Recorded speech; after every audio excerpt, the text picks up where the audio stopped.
Hey, welcome to Tablenauts. I'm Doolin, and I am currently going through a challenge to play every single game in my collection over one entire year. I've just recently crossed the under 200 games left threshold, and out of those 200 games, I want to count down for you what are going to be some of the tougher games to play. Some of these are games I've never played before, which actually contributed to why they're on this list. On top of that, some of them are just difficult to table and difficult to get unless I really like plan hard to schedule like the proper game group together. Have a tough time seeing the light of day. Some of you, the reason I'm doing this is because some of you have asked for, what is the list of games left? Instead of going through every single one, I thought I'd just count down some of the big ones to get excited about, and maybe you guys can help encourage me as to which one should get played first. This first one is a bit silly. It's not on this list because of how difficult of a game it is. In fact, it's a very light game. The problem is it requires 3 people to play, and I've actually played this one before, and Kenny hates it. And in my game group of 3, Kenny, Max, and me, I have a hard time seeing him ever wanting to come back to this, and that is Dead by Daylight, the board game. This is a fairly faithful adaptation of the video game that it is based off of. And while I do enjoy the video game, this is just okay. And I think part of the problem was we played it right after we played Terrascape, which is multiple of Tablenauts Game of the Year last year. And so for us to try to come back to this is going to be difficult to convince, I guess. So that is number 5, I guess, out of the 5 that I'm showing off. Next up, it makes a little bit more sense as to why it's on this list. This might be the most challenging game to learn that I've ever had. But the nice part is, and the reason it's number 4, is that I actually have a lot of motivation to learn this game because I've been told by my dear friend over at Lord of the Board, Sam, that it is amazing. It is comparable to Root, and I can see why. It's an asymmetrical war game. The factions are all incredibly different. The problem is that the game is really difficult to learn. I've spent multiple hours at this point reading the rule book, and I still don't grasp everything. And I think some of you can maybe relate to Root, feeling that way about it. But I am talking about Crescent Moon by Osprey Games. I apologize if you've come here and you're like, I want to see more of the game. They haven't been tabled yet, so I haven't gotten videos and pictures. But come back whenever I do play these in the year to the recaps of each month, because there will be videos for each of those games. Crescent Moon I bought because of Sam, because of his video on Crescent Moon, and just getting really excited about the idea of more Root, more my favorite game of all time. And this is cool. It's just I think it's gonna take a while to learn, and then it's gonna take a commitment from Kenny and Max to want to play this more often, and hopefully it's okay at 3.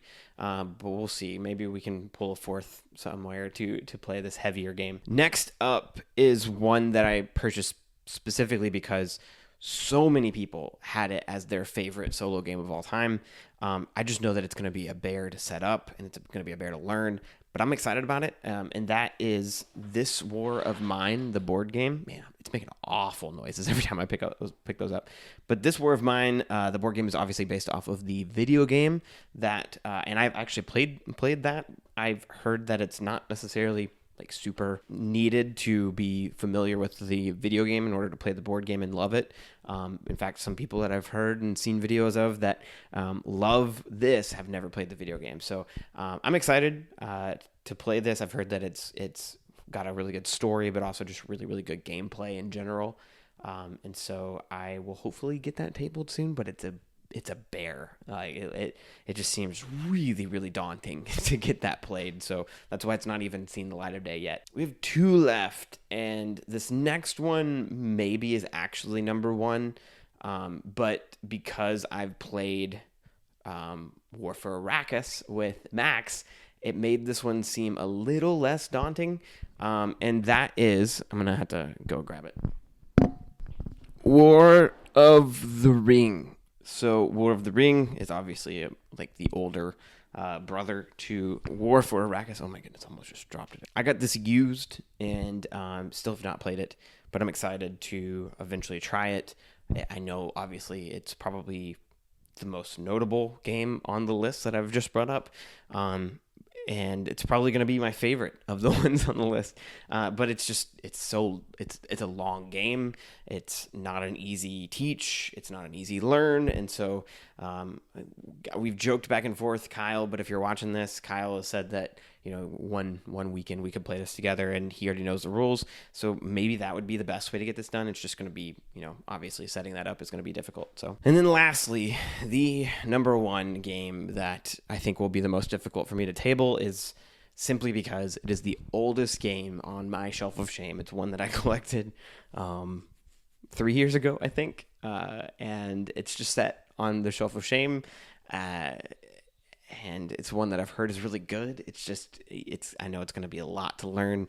The time it takes to play the game is supposedly about 2 hours, and that adds to my I don't know.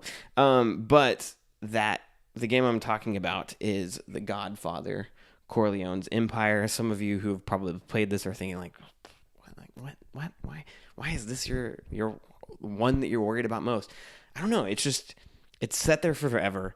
I'm worried that if any game is going to be like that last one in December, it'll be this one. Unless somebody teaches me the game or talks me off that cliff. It's just one of those that has sat there and I've heard it's good. It's just I've not been motivated. And I foresee this being in at least the last 10 games that need to get played, and if not the last one. But yeah, that is my list.